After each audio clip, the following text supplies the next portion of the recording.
Hi, this is Adam, Dr. Nitin Choda's assistant here at Ignition Time. Welcome to our channel. Please like and subscribe. President Donald Trump holds a press conference with the Israeli Prime Minister Benjamin Netanyahu. And here are the important highlights. The big question is, can we have peace in the Middle East? We want people to stop being killed. Mr. President, do you think it's politically possible in Israel to get this deal done until the end? To get the deal done? Yeah. Sure. I mean, is it politically Why wouldn't a deal get done? A deal can get done. We'll see what happens. We're dealing with very complicated people, but a deal can absolutely get done. President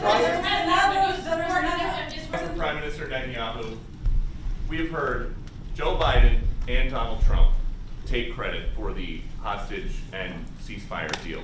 Who do you think deserves more credit? I think President Trump added great force and powerful leadership to this effort. I appreciate it. He sent a very good emissary. He's helped it along. And, I'll just tell you, I'm happy that they're here. And I'm sure the president is happy that they're here. And I would think that's about enough. President Trump, Prime Minister, what about Elizabeth Schultz? Taking a press conference in Israel and not in Washington. We would love to take a press conference to interview Prime Minister Netanyahu. President Trump. A few more questions. Prime Minister Netanyahu, do you support going forward with this deal and getting all the hostages out? I support getting all the hostages out and meeting all our war goals. That include vetting and making sure that Gaza never poses a threat to Israel again. Are you willing? All three. Are you willing Can to those agree? Are you things willing go to agree? together? Are you willing Can you to agree promise to to the Trump's families vision that you to do bring everything all I else to think- get I the think- hostages out? Wait, I think wait. that I should One at a talk to time. President One at a Trump, time. So okay? I'll ask, do you agree with Trump's vision of getting all the hostages back home, even if it means to end the war? Well, I'm not sure that you articulated correctly what the president's vision is. You can ask, he can speak for himself. He does that very, very well. I have my own views, 3 goals, not 1, not 2, 3 goals, and I will meet all 3 goals. I think the president can help enormously. He brings fresh thinking. Fresh thinking. Terrorists who murdered hundreds of people who listed their home as the part of the deal. It's a horrible thing. We can't forget it. I'll never forget it, and you can't forget it. And some people want to put it out of their memory, but we're not going to ever let that happen.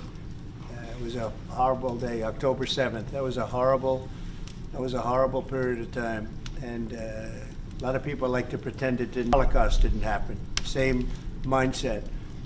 No, we're going to get this thing wrapped up, and we're going to get it done. We're also dealing, I think, very successfully with Russia, Ukraine. We're going to hopefully get that one done at some point in the not too distant future. That's a complex problem also. But we solve problems. When I left, we had no problem. There was no Ukraine and Russia fighting. There was no October 7th. There was nothing. And some very poor leadership led to a lot of problems and a lot of death. And it's a shame, but we'll put it out. We'll put out the fires. We have a lot of fires, but we'll put them out. Why do you still support a Palestinian state like the peace plan you presented in January 2020? Is this plan still on the table? Well, a lot of plans change with time, and a lot of death has occurred since I left and now came back. This death occurred not while I was here, but while somebody else was here. It shouldn't have happened. They shouldn't have allowed it to happen. It would have never happened, and that includes Russia, Ukraine would have even a little bit, not even a chance. But now we are faced with a situation that's different, in some ways better and in some ways worse. But we're faced with a very complex and difficult situation, but we'll solve the problem. Mr. President, did you refugees you get from Gaza, out of Gaza, if not Jordan, Egypt, what other countries you think might accept Palestinians from Gaza? Well, I think Jordan and Egypt will. I know they've spoken about it with you, and they say they're not going to accept. I say they will. But I think other countries will accept also. I think that Gaza maybe is a demolition site right now. If you look at Gaza, there's hardly a building standing, and the ones that are going to collapse. You can't live in Gaza right now, and I think we need another location. I think it should be a location that's going to make people happy.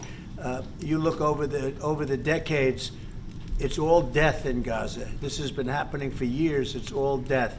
if we can get a beautiful area to resettle people permanently in nice homes and where they can be happy and not be shot, not be killed, not be knifed to death like what's happening in Gaza. And right now you have in Gaza a very dangerous situation in terms of explosives all over the place, in terms of tunnels that nobody knows who's in the tunnel. The whole thing is a mess. And I think that if we can resettle, and I believe we can do it in areas where the leaders currently say no. I mean, I've been saying that with Mexico, having to do with the border and all of the things, and you saw what happened, 10,000 soldiers, and they're going to do a good job. I really believe that, and I believe Canada is going to do a good job also. They said the same thing, and then they did something much different than what you were hearing. This is very unlucky for them. They've lived like hell. They lived like you're living in hell. Gaza is not a place for people to be living.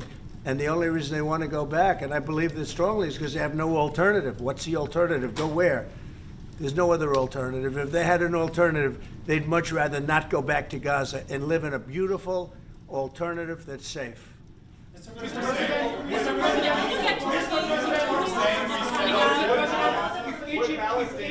Peter? Would Palestinians have the right to return to Gaza if they left while the rebuilding was happening? It would be my hope. Why would they want to return? The place has been hell. It's been one of the meanest, toughest places on earth. And right now, I've seen every picture from every angle, and nobody can live there. You can't live there. So if we can build them through massive amounts of money supplied by other people, very rich nations, and they're willing to supply it. If we can build something for them in one of the countries, and it could be Jordan, it could be Egypt, it could be other countries, and you could build 4 or 5 or 6 areas. It doesn't have to be one area, but you take certain areas and you build really good quality housing, like a beautiful town, like someplace where they can live and not die. Because Gaza is a guarantee that they're going to end up dying. The same thing's going to happen again. It's happened over and over again, and it's going to happen again as sure as you're standing there, Peter. So I hope that we could do something where they wouldn't want to go back. Who would want to go back? They've experienced nothing but death and destruction. Who would want to go back? Egypt and Jordan tell you no. What will you do then? Well, I don't think they're going to tell me no. I don't think they're going to tell me no. I think they're going to tell Biden no, and I think they're going to tell other people no. So you think it will happen at the end? I think there's a good chance, yeah. How many people are you thinking about? All of them. I mean, we're talking about probably 1.7 million people, 1.7 million, maybe 1.8 million.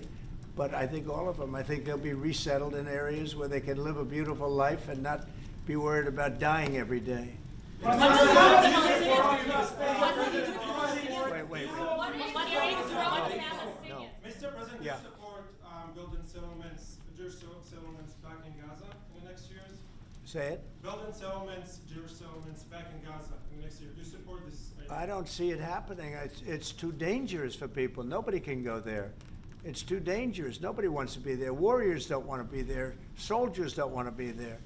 How can you have people go back? You're saying go back into Gaza now? The same thing's going to be death. The best way to do it is you go out and you get beautiful, open areas with the sunlight coming through, and you build something nice. And they are not going to want to.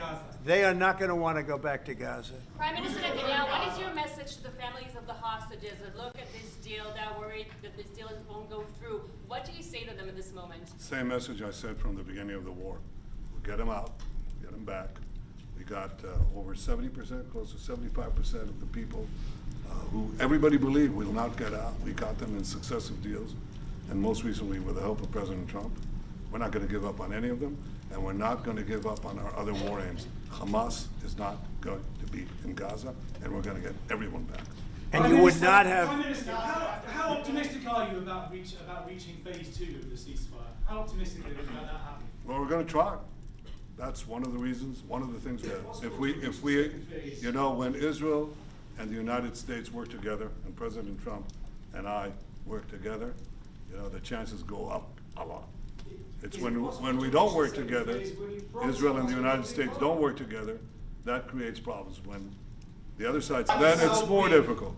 When we cooperate, isn't it the right chances time are to good. hit once and for all? Say it. Now that Iran is so weak, isn't it the right time to hit their nuclear facilities once and for all? So you say Iran is so weak. I appreciate you saying that. They're not weak. They're very strong right now, and we're not going to allow them to have a nuclear weapon. It's very simple. You know, I signed a very strong proclamation. Iran was in big trouble when I left. They will. You had no problem. October 7th could have never happened. When I left, October 7th could have never happened. And frankly, Russia and Ukraine, as I said, could never have happened. They became very strong very fast. They sold massive amounts of oil to China and everybody else who would not buy the oil when I was president, because we said, don't buy the oil. And they became very rich very quickly. But they're not weak. They're not weak. They're strong. Doesn't mean they won't be weak. But you know what? We just don't want them to have a nuclear weapon. They can't have a nuclear The weapon. Prime Minister, sorry, Mr. President, the Prime Minister wants you to strike Iran. That's what he wants. You don't know what he wants. What do you know about anything? Go ahead. But is that option on the table? Yes, please. President Trump, is that option on the table? You're not just talking about Jordan and Egypt. No, could be other places too. So in the Gulf, There are many people that have reached out, many countries, many leaders of countries that have reached out that would like to participate in that. Doesn't have to be Jordan and Egypt, but I think it would be also them. Mr. President, your relationship with Mr. Netanyahu knew ups and downs. How would you describe it? No, I think it's mostly ups. Mr. President, what about the Palestinian Authority? Should we rule Gaza because Gaza will be empty? What? The Palestinian Authority. Time, wouldn't you say? I'd say it's had a pretty bad time of it. Mr. Okay. President, Qatar has, you've criticized them in the past as a funder of terrorism, so as the Prime Minister, do you think they're part of the solution or part of a problem moving forward? I think they're trying to help. Qatar Yep. is absolutely trying to help. I know them very well, and they're doing everything they can. Very tough situation, but they are absolutely trying to help.